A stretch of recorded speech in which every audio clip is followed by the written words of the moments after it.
Hey, it's Ryan. Welcome back to my channel. Thank you for being here. I thought I'd make a fun video today. Maybe like me, you like looking at gear, checking stuff out, seeing how movies are made, what cameras, lenses, that sort of thing. I enjoy it. If you're here, maybe you enjoy it too. This is fun. This came out a while ago, and I just thought it'd be fun to make a video about it. So Netflix has an official camera list on their website. If you go to partnerhelp.netflixstudios.com, you can see the Netflix approved cameras.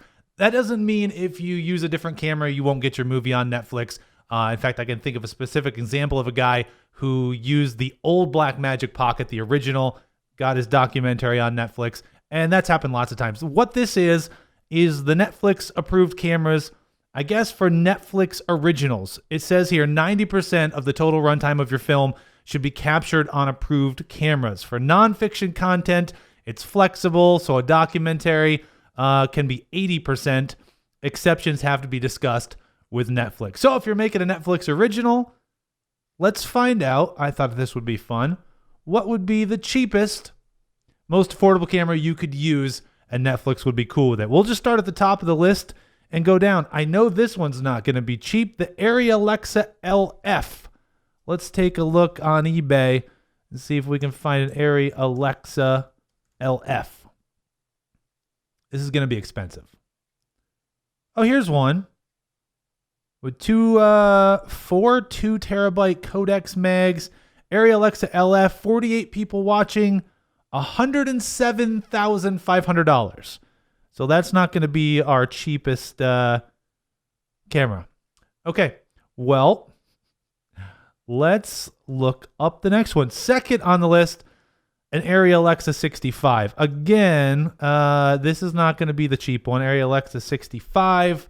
I don't even see one on eBay today. Let's scour the rest of the internet. Arri Alexa 65. This is one of those cameras, I have no idea how much it costs. I just know it's expensive, and I don't need to know how much it costs because I'll never be able to afford one. Yeah, you'd probably be best off renting this one. All right, we can't afford it. Moving on. Next camera on the list. We're getting more into territory where maybe you could afford it. I can't afford it, but somebody could. You're better off, by the way, renting a lot of these. And also, if you're making your film, just use the camera you have. You know the rules. Use your phone or use your camera, whatever it is. But this is fun to look at, so we're going to keep going. Canon C300 Mark II. How much are those? Okay, we're getting into realistic territory. We're under $100,000. In fact, we're under $10,000. Here's a Canon C300 Mark II for $9,850. That's still, I'm not going to pay the money. I'm not going to pay 10 grand for a Canon. Here's one Canon C300 Mark II in PL mount, which is kind of a universal filmmaking mount. $7,200, still pretty expensive. The Canon C500 is approved for Netflix. Let's take a look at that one. Oh, okay, C500 is down. Here's one for $6,200 with a hard case. Low hours, $5,500. Here's one an EF mount with a handle and a power adapter, $3,600. Wow, I didn't know this C500 was getting down into the $3,600 range. What about the C700? Canon C700, again, approved for your Netflix original. Oh, those are pretty expensive. A C700 on Adorama is $33,000. On B&H, $28,000. I didn't know a C700 was so expensive. Okay, that's an expensive one. Still, the Alexa at the top of our expense list. Okay, moving forward, new brand, Panasonic. Now, I know these are going to be expensive. The first one on the Netflix approved Panasonic list, the Panasonic VariCam 35 millimeter.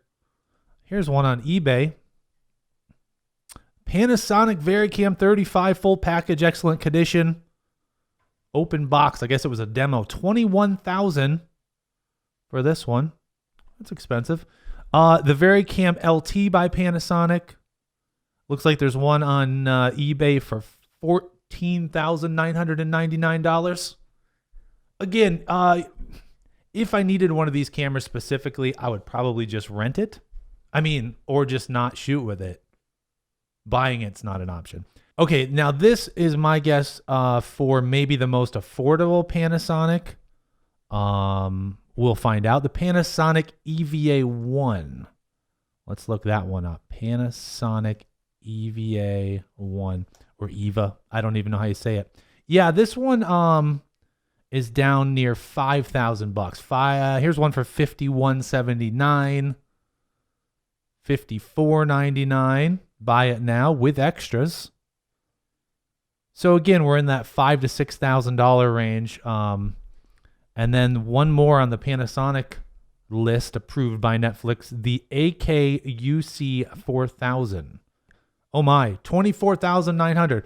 So if you're going with Panasonic, the most affordable one is the EVA 1 or EVA 1 for $5,000 or $6,000. Still, I would rent the camera. But just from looking down the list, I know there is one that at least is in, I would say, the Pro DSLR range. We will get to that. We're going to find the cheapest one. It's not going to be on this list, and I don't need to go through every single one of these. The red list, you've got the Red Weapon Monstro 8K, the Red Weapon Dragon 8K. I think the cheapest on the red list is the Red Raven 4.5K, maybe? Let's find out. Yeah, so as I thought, the Red Raven 4.5K is probably the cheapest Netflix approved red. So if you're shooting your show for Netflix and you want to use a red, you can just grab the Red Raven 4.5K. Of course, you're going to have to kit it out and it's going to be expensive anyway, but you can get just the brain on eBay for around $6,500. $6,500 for this one, $64.99, save $1. Red Raven 4.5K brain. However, that doesn't come with all your gear. If you want all the stuff with it, of course, you're talking a lot more money. Here's one that comes with the screen, $9,850. There are some other red cameras that are getting a little long in the tooth now that you can get, like the red, what is it? The Red MX1 or the Scarlett, the older Scarlett, I believe. Those sit around, I would say, like, I've seen ones for in the 2000s, and then maybe like the Scarletts for 4,000 or 5,000. However, those are not on the list. Those are just the cheapest reds that I've seen on eBay. A Panavision camera, Panavision DXL2. I don't know if this will be on eBay. Nothing on eBay. Let's look elsewhere. Panavision's DXL2 8K camera with the Red Monstro sensor. Yeah, you're gonna want to rent that one. I hope you're enjoying this video, by the way. This is what I do with my time sometimes when I have downtime. I look up interesting, weird film things and facts and cameras. If you're into that sort of thing, please give it a like and a subscribe. I would appreciate it. So there's a whole list of Sony cameras. The Sony Venice is on the list. The Sony F55, F65, FS7, F5, HDC 4300, and the Z450. Boy, what do you think is the cheapest on that list? The FS7, maybe? Which is still going to be expensive. The Sony FS7. There's one with no bids right now that's in the 3,000s. There's a buy it now for $6,000. Comes with an EVF and cage and everything. See, for me, this camera's getting close to the A7S II or, some of Sony's newer cameras. And it's crazy how these hybrid mirrorless cameras are catching up with these filmmaking cameras. So, I mean, again, if you have a good camera, don't wait for Netflix to approve your camera. This is just some fun information I thought we could enjoy together. I guess if you're going the Sony route, the most affordable is still the FS7. We're getting down to the bottom of the list, and this is where I thought, one, I knew this would be the cheapest, again, in quotations mark. It's still expensive, but compared to all the others, camera that's Netflix approved, this is the Blackmagic section. What's interesting, no, the new Pocket is not on there. Great camera from what I've heard. I have not shot on it yet. Blackmagic has two approved cameras. The first of which is the Blackmagic Design Ursa Mini Pro 4.6K. They've actually dropped in price quite a bit. Blackmagic has introduced the second generation of the camera, and everybody's into the Pocket. So the prices are coming down even on the Ursa Mini Pro 4.6. Let's see what we can find on eBay. Right now, as of the recording of this video, Okay, so here's a pre-owned Blackmagic Ursa Mini Pro 4.6K for $4,400. So even the Ursa Mini Pro, so far, the cheapest, right? And they've come down in price quite a bit lately. Sitting around, it looks like they're all sitting around 4,500, 4,500. Here's one for 4,650, and this is body only, but throw a lens on there and a battery. Here's one with a battery plate, a battery, and a lens. Ursa Mini Pro 4.6K for $4,900. So under 5K, just under 5K, but you're in the Netflix approved cinema camera range.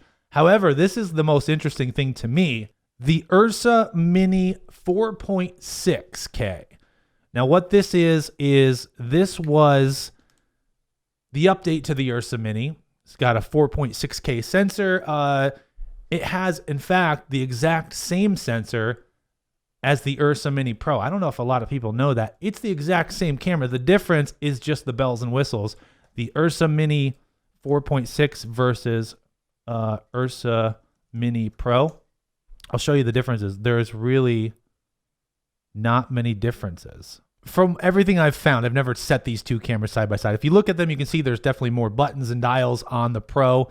But everyone who shot with them says the sensor's the same, the image is exactly the same. You get an interchangeable lens mount. You can change it to PL or EF and I think Nikon. With the Pro, you also get built-in NDs on the Pro, internal NDs for, filtering out the bright sunlight. And I think you get Bluetooth and a couple things, but the camera is almost exactly the same. And what's crazy is that this is by far the cheapest camera on the Netflix approved list. It is the Ursa Mini 4.6, not the Pro. And if you go on eBay right now, let's take a look. Here's one. Pre-owned Blackmagic design Ursa Mini 4.6 camera, EF mount, just the body, nothing else. $3,099. So if you get in on an auction or find someone who's just trying to get rid of one, you're going to get a sub $3,000 Netflix approved cinema camera, by far the cheapest cinema camera out there. If you guys have any suggestions, additions to my list, corrections, please do so. So I went to Canada and picked this Ursa Mini 4.6K up. Not because I'm shooting a Netflix original, but because right now it's a steal. Sold some gear, got a super, super cheap price on this. Basically what I pay for a used professional mirrorless or DSLR, I got this Ursa Mini 4.6K. I'm super excited about it. I'm going to show you guys some stuff I shot on it, so please subscribe to the channel. I'm going to shoot like a fun short film. I'll post that so you guys can check it out. But if you want to get into the cinema camera game, it's the cheapest one, and it's the cheapest Netflix approved camera. So I could shoot a Netflix original. I'm not gonna, but I could. Thanks for watching the channel today.